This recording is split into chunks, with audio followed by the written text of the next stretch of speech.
Hello, je suis hyper contente de vous retrouver dans un nouvel épisode de Speak Up Lily, que ce soit en format audio ou en format vidéo sur YouTube. Maintenant, vous pouvez me retrouver sous les deux formats, donc soit sur les plateformes, soit sous cette version qui est vidéo pour certains épisodes que j'annonce. J'annonce tout sur Maison Lily sur Instagram, donc n'hésitez pas à venir me suivre. Je dirais même que c'est crucial et très important, parce que c'est comme ça que vous soutenez nos projets et que ça me permettra de vous sortir encore plus de vidéos et encore plus d'épisodes qualitatifs comme celui-ci. Aujourd'hui, on va aborder un sujet qui est all of my life, très clairement.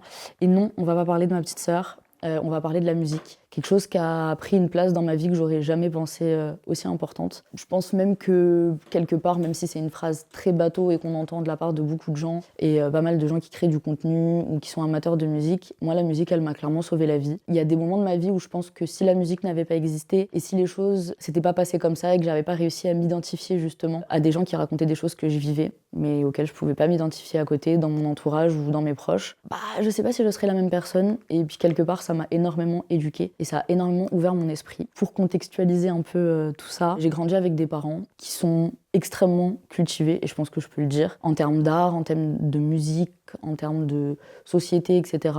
Et ils m'ont toujours fait écouter énormément de styles musicaux différents. Pour faire un peu une aparté, je vais citer pas mal de noms d'artistes. Je vous mettrai tout en description, les choses seront suivies. Ce sera plutôt bien fait, de manière à ce que vous puissiez retrouver, si jamais vous avez envie, ou si juste vous ne connaissez pas, parce que c'est ok, de toute façon on est là pour partager et pour s'échanger des sons. N'hésitez pas à donner votre avis, à me laisser des artistes dont j'ai pas parlé en commentaire, à m'envoyer des petits messages, ou même à venir me faire écouter ce que vous faites, et ça me fera toujours extrêmement plaisir. Pour revenir sur mes parents, du coup, et l'origine de mes goûts musicaux et de tout ça, et vous allez très bien comprendre. Je vais condenser mes deux parents ensemble, parce que si on commence à séparer ma mère de mon père, on va pas s'en sortir. Pour les artistes vraiment qui ont pris de la place dans mon enfance et dont j'ai beaucoup de souvenirs avec de la musique, etc., il y avait beaucoup de Jams, il y avait beaucoup d'Amy Winehouse, j'ai beaucoup écouté aussi de NTM. À côté de ça, il y avait du Frank Sinatra, du Ella Fitzgerald. Ma mère est une fanatique de blues, de jazz et de tout ça, donc je pense qu'elle a énormément participé au fait que j'ouvre mes oreilles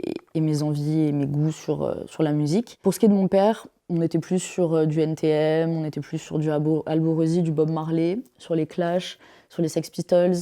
Il y a eu pas mal aussi de la part de ma mère du Touré Kunda, qui est un groupe malien, qui est pas hyper connu, mais du coup ça vous donne clairement l'horizon des choses, de comment, du pourquoi j'en arrive à être qui je suis. Aussi parce que pour moi la musique ça joue un rôle qui est énorme. Mon père, il y avait du Bob, du coup des Clash, des Sex Pistols, du Amadou et Maria, du Alborosie.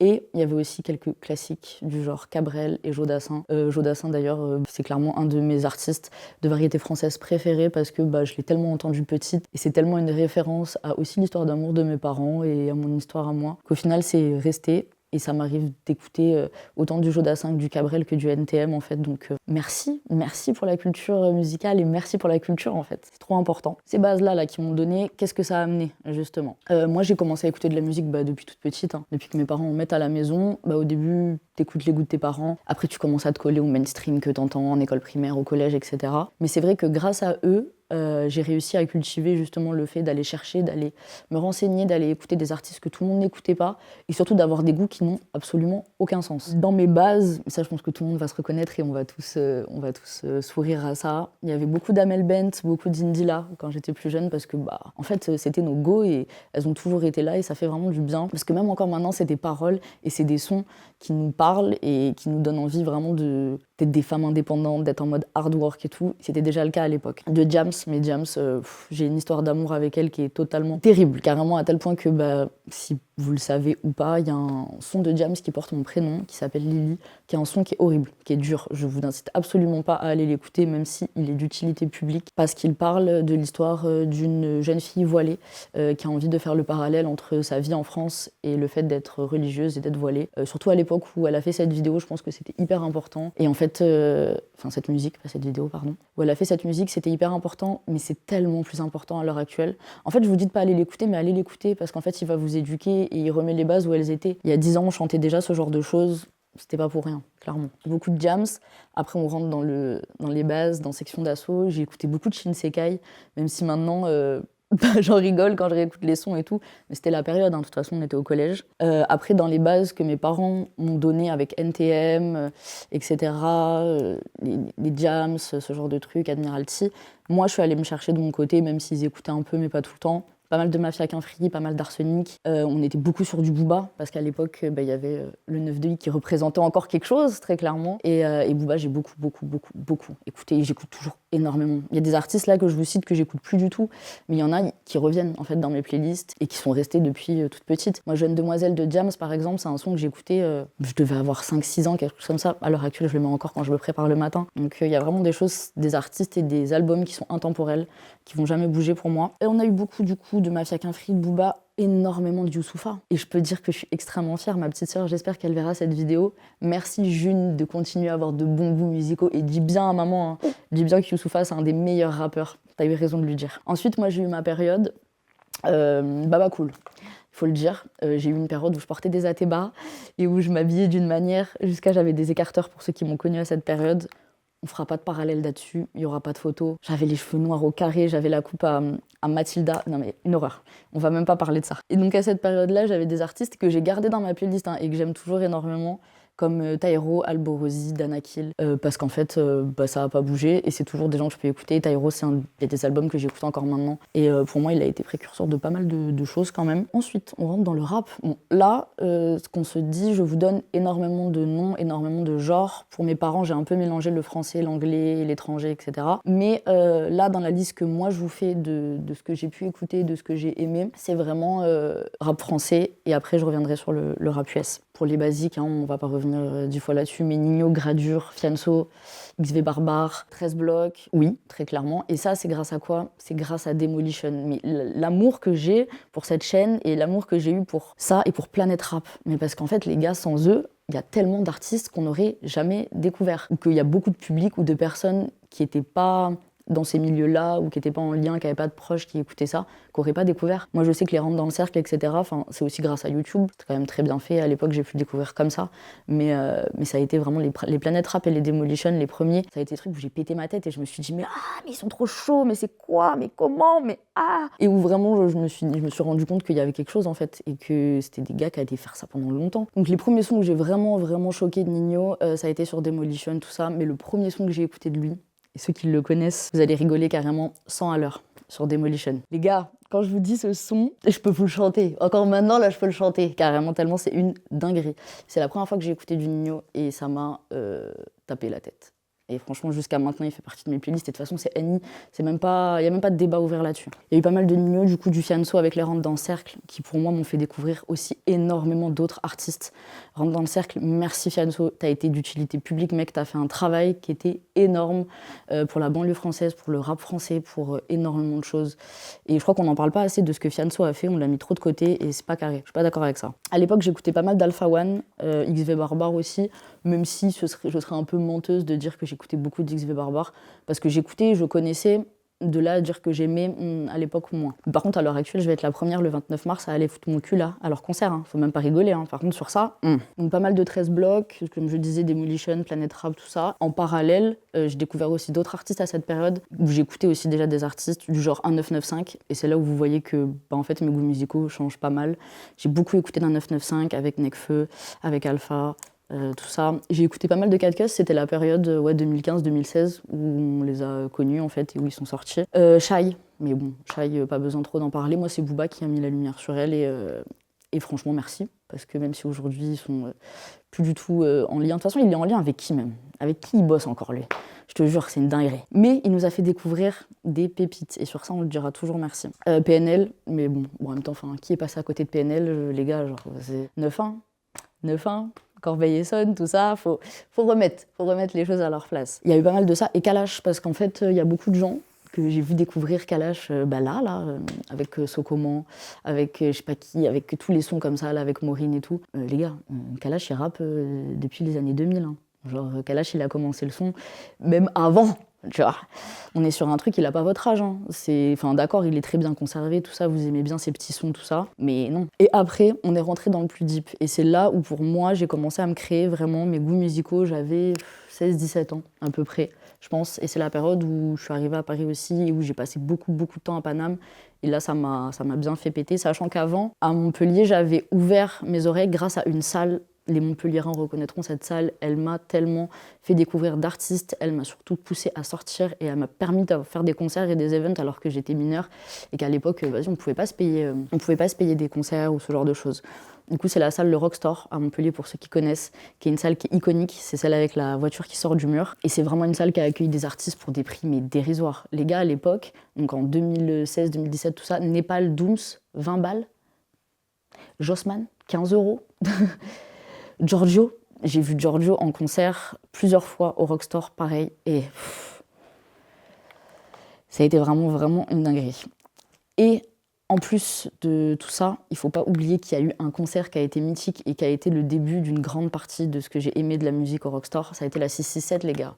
Il ne faut pas oublier que Freeze Corleone et la 667, ils ont fait la tournée de leur premier album en faisant des concerts et il y a eu un concert au Rockstore. Les gens qui étaient à ce concert peuvent témoigner du début de la 667 et de l'ampleur que les choses ont pris après ce concert. Je peux vraiment dire qu'en l'espace de 1 mois ou 2, ils ont pété de malade. Après ça, ça a été vraiment quelque chose. Dans la 667, bon, ils sont pas mal. On va pas citer Freeze, vous le connaissez. Moi, j'ai un amour tout particulièrement pour Zoukous et pour Norsace parce que Zoukous, c'était sa way, c'était ses prods, c'était tout ce qu'il y avait autour que j'aimais beaucoup. Et Norsace, c'était le mindset qui l'amenait un peu lazy en mode wow.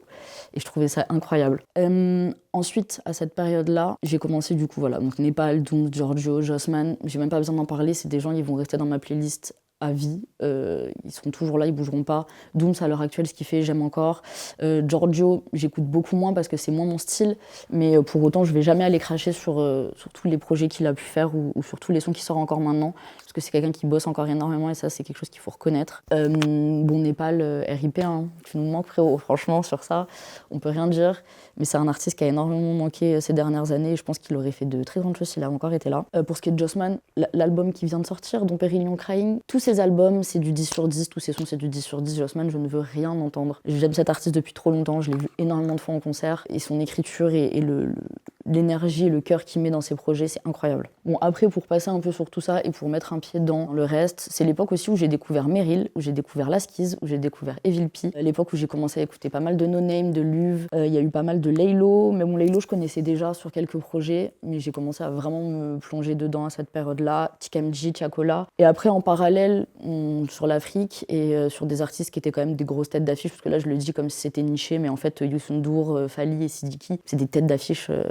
en Afrique et c'est juste qu'ici, moi, c'était un peu niché à l'époque d'écouter ça. Enfin, moi, ça venait plus de mes parents ou de mon entourage. On me voyait un peu en bizarre quand même. Mais bon, moi, j'aime et j'aime toujours. Je me lasserai jamais de ses sons et tout particulièrement Youssou N'Dour qui est quand même un artiste incroyable. Et encore une fois, j'en parle, hein, mais il y a un affect particulier à ça parce que c'était un des artistes préférés de mon meilleur ami. Donc j'ai déjà parlé dans ce podcast que j'ai perdu du coup il y a 1 an. Il était sénégalais, donc en fait ça fait écho aussi hein, dans tous les cas. Mais Youssou N'Dour, en dehors même de faire ce parallèle-là avec mon ami, c'est un vrai bon artiste. Maintenant on rentre dans le deep là.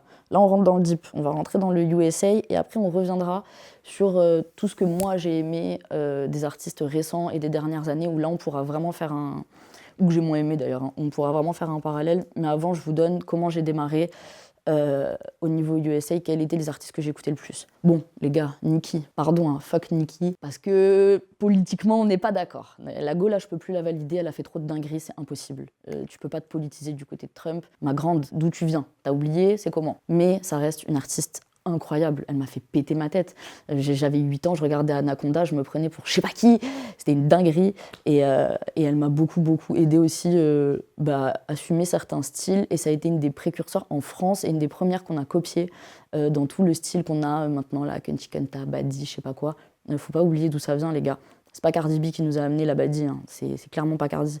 Nicki était là avant et il y en avait qui étaient bien plus chic comme Cassie, Alia, etc. qui étaient un level au-dessus, il y avait un peu plus de classe, il y avait une DA qui était différente, mais Nicki, elle est précurseur dans énormément de choses et elle a ouvert la porte à beaucoup, même si maintenant, avec ce qu'elle fait, elle enferme et elle s'enferme énormément. Donc du coup, Nicki, Beyoncé, après il y avait beaucoup de Destiny Child, j'ai un amour pour leur musique qui est horrible. Là, j'ai même pas les mots carrément. Le nombre de fois où j'ai demandé dans des projets à des potos de sampler du Destiny ou de faire des trucs avec ça, je le compte même plus. Donc Cassie, Akon, Lil Wayne et Rick Ross. Petit aparté, comme ça vous allez pouvoir vous moquer de moi et rire. Mon goal États-Unis masculin quand j'avais 11 ans, c'était Rick Ross. Voilà, donc on peut fermer cet aparté. Ça en dit très long. Déjà, on commence sur quelque chose. C'est quand même pas mal. Non, mais Rick Ross à 10 piges, faut le faire. Faut vraiment le faire. Du coup, il y a eu pas mal de Lil Wayne, du Rick Ross, du Drake. J'ai été une énorme streameuse de J. Cole. Les gars, j'ai tellement écouté. J. Cole, je crois qu'il est dans mon top artiste pratiquement tous les ans parce qu'à un moment donné, il repasse pendant l'année, je me refais un album, je réécoute pour conduire et pour travailler. J. Cole.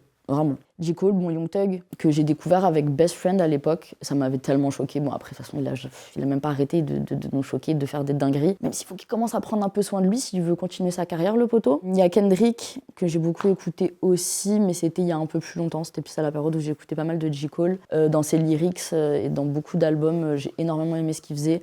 Maintenant, à l'heure actuelle, dire que je peux l'écouter au quotidien et m'identifier vraiment à sa musique, non. Mais j'aime énormément ce qu'il fait. Boro, parce que classique, parce que j'ai toujours trouvé trop chou, j'adorais ce qu'il faisait, j'aimais les vocalises, j'aimais le mood. Et le côté baby boy derrière, de toute façon ça a toujours bien marché, c'est du marketing, on va pas se mentir. Et ils l'ont fait très très bien, ça a été un des premiers et c'est très bien fait. Après, si on va dans du plus vieux, on a sur du Alia, du Ashanti, donc tout ce qui regroupe Destiny Child, Cassie, etc. Quand même des femmes qui ont lancé tout ce qui était pop, rap, R&B, etc. aux États-Unis, ça a été quand même grandement quelque chose. Ensuite, pour qu'on arrive sur ce que j'écoute actuellement en USA et ce que je continue à écouter, bon, Young Thug est toujours là, Chief Keef s'est rajouté, King Von est venu se rajouter aussi, on a pas mal de Durk, pas mal de Lil Baby. Les gars, c'est pas besoin de s'expliquer en fait là-dessus. Il y a du Swiley, j'ai beaucoup écouté de Swiley aussi, Ice Spice, City Girl, mais bon, voilà, Doja. Je pense que là, j'ai listé les femmes, en tout cas, que j'écoute là-bas. Bon, Playboy, avec toute son équipe, Ken Carson, Destroy Lonely, etc.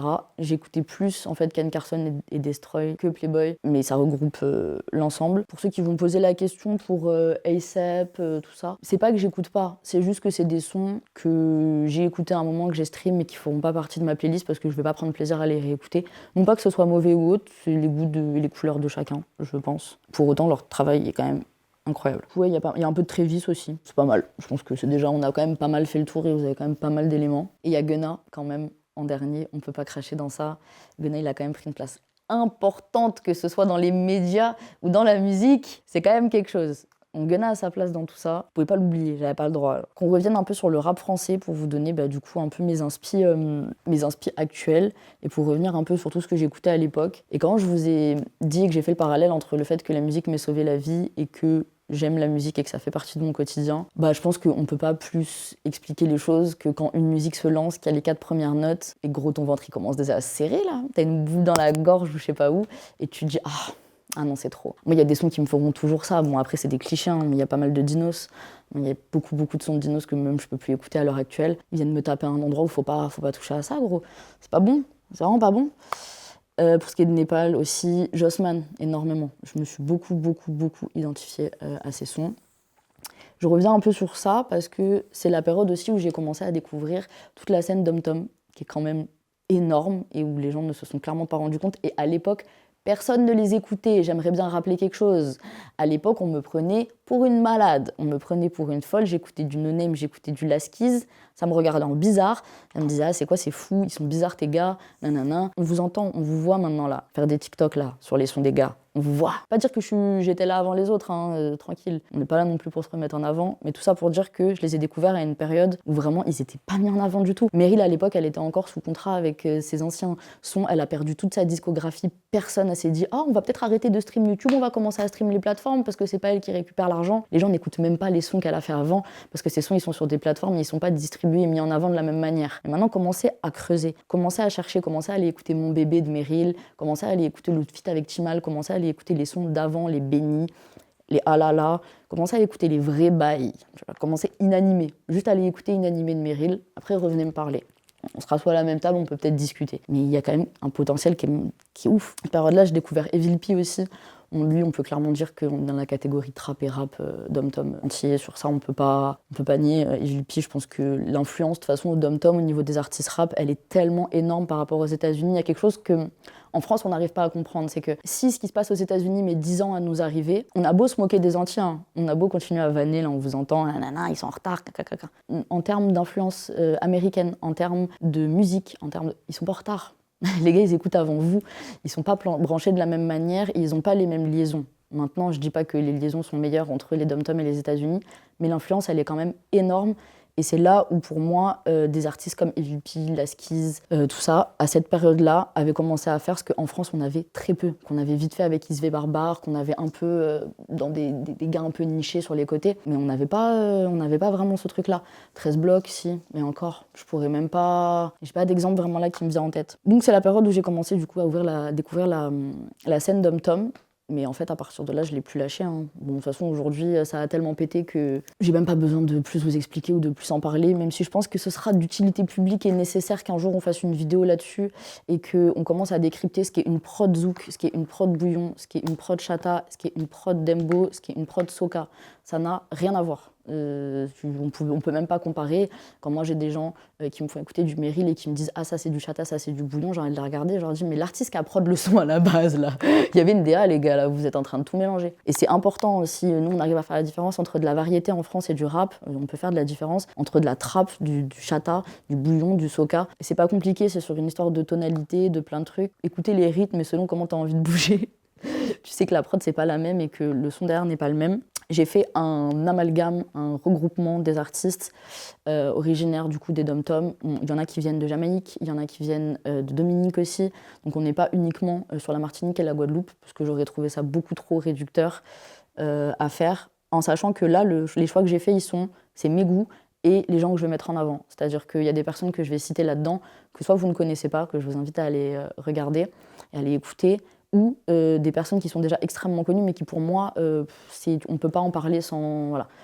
Rien qu'à commencer par ça, du coup on n'est pas vraiment dans les dom-toms, mais on est en Jamaïque, Vybz Kartel. Voilà, Vybz Kartel, pour ceux qui l'ont découvert quand il est sorti de prison, commencez à aller stream les sons avant, merci. C'est la plus grosse star mondiale du dancehall, c'est la plus grande, pour moi c'est la plus grande star issue justement de cette culture-là et de ces sons-là, du dancehall, du bouillon, de tout ça. C'est énorme en fait, et pour ceux qui m'ont sur les réseaux et qui ont suivi, j'ai fait un mix avec mon pote AL du coup, il y a ça un mois ou deux ou quelques mois, un mix Vybz Kartel entièrement où j'ai commencé à tester les platines de DJ. Je vous invite à aller le voir. Il sera en version complète sur ma chaîne YouTube, disponible bientôt. Donc vous pourrez aller le voir en entier. Et je pense que je mettrai la bande-son sur les réseaux aussi. Mais Vybz Kartel, pour moi, bon, déjà, il a influencé toute cette scène. Et ça, c'est indéniable, personne ne peut rien dire. Quand t'écoutes tout simplement du Ridge ou du Blaze Ferra, qu'importe qu'un des deux, que ce soit Ridge ou que ce soit Blaze Ferra, dans tous les cas, les deux, il y a de l'influence. Les deux, ils ont écouté du Vybz Kartel, les deux, ils ont grandi avec, et c'est comme ça. Il n'y a même pas de débat en fait sur ce truc-là. L'influence, on la ressent, on la sent, on la revoit, et les gens le disent et l'assument. Parce que même si, en tant que personne, bon, il fait un peu peur le poteau quand même, il n'est pas en bonne condition. Mais musicalement, mais il faut quand même pas oublier qu'il a fait, je crois, une dizaine d'années de prison. Le mec a continué à sortir des projets. Et moi, je l'ai streamé les sons, hein, et c'était incroyable. Il a un talent, il a un truc en lui. Et c'est pas pour rien qu'il tient encore debout pour nous faire des scènes à l'heure actuelle. Hein. C'est clairement qu'il y a une mission, il a un truc à finir. Hein.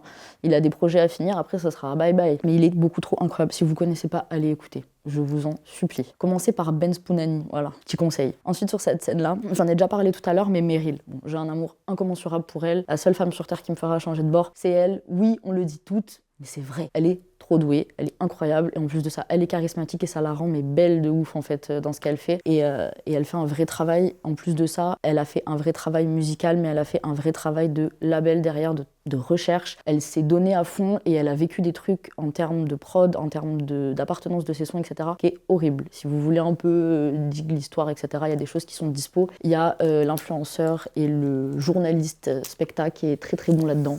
Et si vous avez juste aller sur Insta, vous avez toute l'histoire. En plus, je crois que c'est sa cousine, donc vous pouvez aller. Je crois qu'il en a parlé. Et vous aurez l'explicatif, mais pendant longtemps, en fait, ces sons ne lui appartenaient pas. On lui a volé une grande partie des revenus qu'elle aurait dû avoir. Et je trouve ça extrêmement dommage parce qu'elle pète tout actuellement.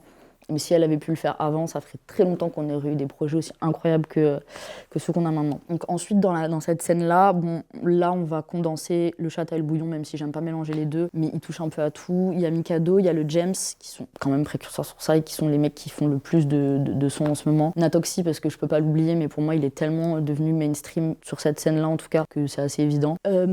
Ensuite, il y a Ridge, du coup, j'en ai parlé, Blaise Ferra. En termes de filles, là, il y a pas mal de filles et en plus de ça, elles pètent tout. Elles sont bien meilleures. Après Meryl, il y en a d'autres, ne vous inquiétez pas, et elles étaient là même avant. Il y a Shannon, Mago, il y a Maureen.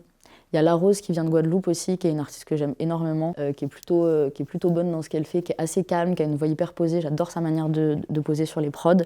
Noelia, Dembo, la Dominique sur nous, très clairement sur ça, on peut rien dire. Il y a un artiste qui est très peu connu, enfin qui commence à l'être un peu plus et que moi j'écoute depuis pas mal de temps, qui est un artiste martiniquais qui s'appelle Malcolm. Ce qu'il fait, j'aime beaucoup. Il a fait des albums et des EP qui sont très bons, très bien écrits.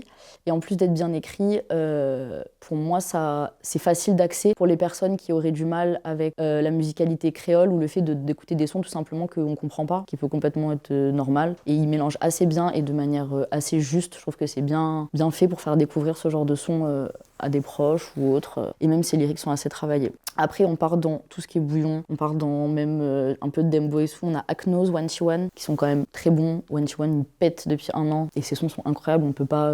C'est indéniable, quoi. C'est incroyable ce qu'il fait. Et il ambiance mais des salles entières. Même moi, je suis choquée de voir des Américains écouter du One dans ta voiture et péter leur tête. On avait ça avec des rappeurs et tout. Mais là, avec des artistes des dom-toms, je trouve ça incroyable parce que ça y est, en fait, ils ont réussi à mettre un pied aux États-Unis. En plus d'avoir mis un pied en France et d'avoir réussi à vraiment exporter leur musique. Et vous vous rendez pas compte du mur musical et du mur au niveau des projets, etc. qu'on a quand on est là-bas. J'ai tellement de potes à moi qui sont dans le son, qui sont dans la créativité, qui sont dans les trucs d'entreprise, que ce soit écrire des livres, faire des vidéos, vendre des produits ou juste faire de la musique ou juste vouloir ouvrir un studio. Mais la difficulté que c'est, et on abordera ce sujet dans une autre vidéo, hein. Je pense que c'est intéressant et j'aimerais pas mal en parler. Mais pour moi, c'est un sujet où il faut se poser, se renseigner, sourcer et en parler. Je peux pas là vous donner des éléments qui vont juste être les miens, que je vais balancer comme ça, qui sont pas forcément justes, sachant que ça concerne une communauté qui est pas la mienne en plus. Enfin, on préfère faire les choses correctement. Mais il y a un mur qui est tellement plus dur, tellement plus haut par rapport à la France. Ici, maintenant, on a SoundCloud, on a YouTube, on a tout. Demain, t'as un poteau à toi qui a une carte son, un micro. Tu prends une boîte à chaussures, tu mets ton micro, tu règles ton son, tu le masters, tu le postes. Posez la question à un artiste dom-tom qui a commencé il y a quelques années. Comment ça se passe là-bas quand tu as envie de vouloir poser un son au studio? Posez la question.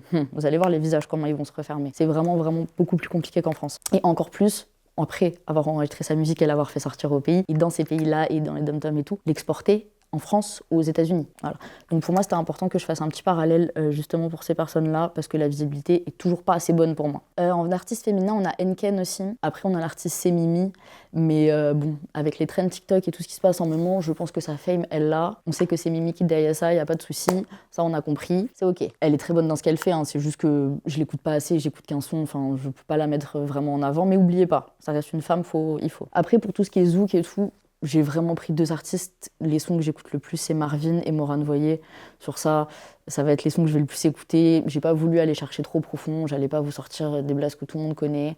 C'était pas utile. Mais par contre, si jamais vous aimez le zouk et que vous êtes vraiment amateur de la petite musique du dimanche, là, quand tu fais le ménage, tu vois, la musique où tu te dis, ah, là, j'aimerais bien danser même avec mon balai, ben Marvin et Morane Voyer, franchement, pour ça, allez-y. En dernier, il y a une artiste dom-tom qui est martiniquaise, qui s'appelle Sage Free, qui est clairement, pour moi, la future Maureen, la future Shannon et la future Noelia. Elle a déjà pas mal pété, elle a fait pas mal de shows, elle a des sons qui sont sortis. J'aime énormément ce qu'elle fait. Et avec elle, il y a aussi une autre artiste qui est du coup martiniquaise aussi, mais qui est maintenant en France, il me semble, si je dis pas de bêtises, qui est Jalis, qui fait quand même des sons incroyables. Et depuis un bon moment, je vous encourage à aller écouter DBG d'elle, de Jalis, qui est quand même, pour moi, un des premiers sons qu'elle a fait qui m'a choquée, où je me suis dit, waouh, ok, la go a quelque chose. Il va falloir que je continue à suivre ça. Je pense qu'on a fait un peu le tour pour ça et qu'on va pouvoir revenir à la dernière partie, qui est la partie sur les artistes récents que j'ai rajoutés à ma playlist. Là, ces quelques dernières années, ces quelques derniers mois, en affinant mes recherches et en surtout creusant pour trouver des gens que j'aime bien en fait et que je veux mettre en avant. On va rentrer un peu dans l'under, dans tout ça, même si c'est hyper large comme terme maintenant, j'aime pas forcément, mais ça reste de l'underground. Comment on peut le qualifier autrement? Je laisse les personnes le dire elles-mêmes. Si vous avez envie de me rectifier sur des moments où je juge que des sons sont under ou mainstream, etc. Liberté d'expression, les commentaires c'est en dessous, ça donnera plus de visibilité, let's go. Jeune Lion. Parlons de Jeune Lion. Jeune Lion, moi j'aime énormément. Genre vraiment, il m'a choquée. C'est un artiste où je me suis fait kiffer à écouter ses projets et où j'ai pas écouté 2-3 sons et je me suis dit, j'aime bien ce qu'il fait, mais je vais pas tout écouter ou j'irai pas écouter sa prochaine sortie. J'aime énormément ce qu'il fait. Et son son 222 est d'utilité publique. Allez l'écouter, écoutez les premières paroles, retenez bien, mémorisez. Après, on verra. Une artiste under, mais là, clairement, on peut rentrer dans l'under. Personne va me dire que je niche mal le truc. Dans l'under, peu connu, ou en tout cas uniquement dans l'entourage, on va dire, parisien ou français, ça va être Surprise. Et son son Jack et Sally, que je trouve incroyable. J'adore sa manière de poser, j'adore sa manière d'être lazy sur la prod, de laisser couler sa voix. Et la personne qui la prod, je me suis pas plus renseignée que ça. Je vais aller regarder, je sais pas qui c'est, mais big up, parce que les prods sont incroyables. Du coup, on a Surprise. Ensuite, on a 63 OG, qui est du coup aussi clairement de l'Under, et qui est un gars qui fait très bon projet. J'ai énormément aimé ce qu'il a fait avec son équipe. Ensuite, dans le cercle Under parisien, parce que clairement on peut le nommer comme tel, même si il me semble, d'ailleurs Twizy, corrige-moi si je me trompe, que Twizy vient de Bordeaux en plus de venir de Paris et qu'à la base du coup il est originaire de là-bas. Donc l'artiste Twizy Cinco, qui a pas mal fait partie de l'ensemble. Son pote qui a été le plus mainstream dans l'Under, en tout cas qui a été le plus connu, c'est Implacable, je sais pas si vous connaissez, qui a fait plusieurs Grunt festivals, qui a fait plusieurs sons qui ont pas mal pété. Et moi personnellement j'aime énormément ce qu'il fait. Et du coup dans son équipe on a Twizy qui est pour moi celui-là dans la niche qui est le plus chaud. Et je vous encourage vraiment à aller écouter ce qu'il fait. Ensuite on a Lago, et ça c'est Madas qui m'a fait découvrir.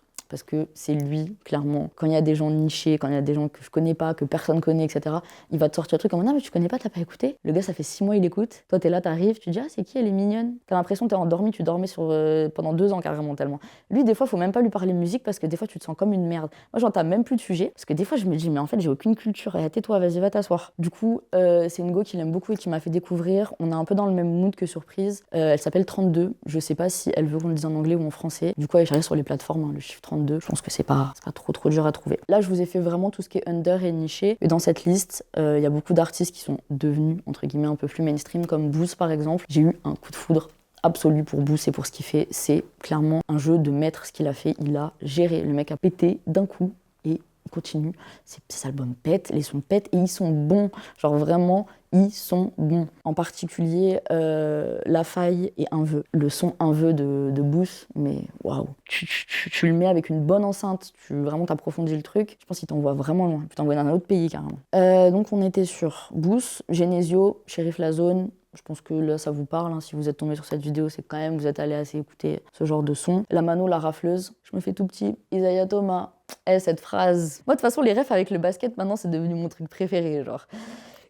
Qui va sortir dans un son je me fais tout petit, Isaiah Thomas. Franchement mec, genre, t'as géré? Moi, en fait, j'aime les lyrics qui me font rire sur les mecs qui font du son comme ça. Genre, j'aime écouter le son, m'enjailler et en même temps me taper une barre. Parce que le poteau, il a lâché une ref, elle me fait rire, tu vois. Ensuite, on a donc La Mano, La Rafleuse. La Mano, La Rafleuse, on reste dans le même thème. Timar, qui est un artiste qui, pareil, que Aston et Madas m'ont fait découvrir. Et franchement, j'avais déjà entendu. Je mens pas, j'avais déjà entendu. Mais c'est eux qui m'ont fait découvrir. Et quand je vous dis que j'ai eu un coup de cœur, incroyable.